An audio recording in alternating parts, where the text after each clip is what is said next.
আপনাকে সমস্ত কাজ থেকে ফেরাবে।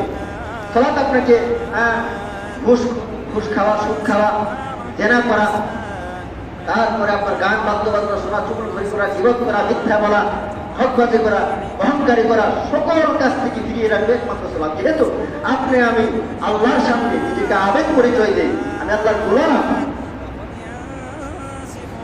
সুতরাং এই সালাত একমাত্র ফিরিয়ে রাখবো। আর সেই সালাতে যার মধ্যে নেই তার মধ্যে আর কি আছে? কিছুই নেই, তার মধ্যে কিচ্ছু নেই, পরিষ্কার করে বলছি। সুতরাং সে ব্যক্তি কিভাবে এই মসজিদের কর্ণধার হতে পারে? সে কিভাবে মসজিদের কর্ণধার হতে পারে, রক্ষক হতে পারে? হতে পারে। এই জন্য এই আয়াতটা নাযিল হয়েছিল কোন সময় যখন এই কাবার দায়িত্ব ছিল, কাবা ঘর, যে কাবা ঘর, এই কাবা ঘরের দায়িত্ব ছিল আব্দুল মুত্তালিব অর্থাৎ রাসূলের দাদার কাছে, বংশ পরস্পরায় তাদের কাছে চাবি ছিল, অর্থাৎ তারাই ছিল হত্যাকর্তা, তারা ছিল কাবা ঘরের রক্ষক। কাবা ঘর খোলা, কাবা ঘরের সমস্ত খিদমত করা, এগুলো ছিল মুশরিকদের, ওই চাবিকাঠি তাদের হাতে ছিল। আল্লাহ রাসূল যখন আগমন করলেন, আল্লাহ রাসূল আগমন করার পর আল্লাহ রাব্বুল আলামিন তার রাসূলকে দায়িত্ব দিলেন।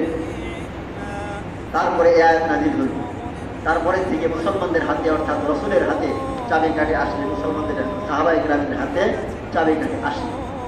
কিন্তু পূর্ব পর্যন্ত এই মুশরিকরা যারা মূর্তির ইবাদত করে, মূর্তি বানায়, মূর্তি পূজা করে, তারাও এই কাবা ঘরের খেদমত করে।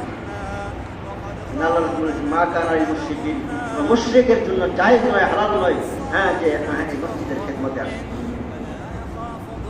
আয়াতটা যদি আমরা একটু মিলিয়ে নেই বর্তমান পরিস্থিতির সাথে, আমাদের নিজেদের সাথে যদি আমরা মিলাতে হবে, আল্লাহ তাআলা আমাদেরকে বলেছেন, তাহলে আমরা এটাই দেখতে পাবো।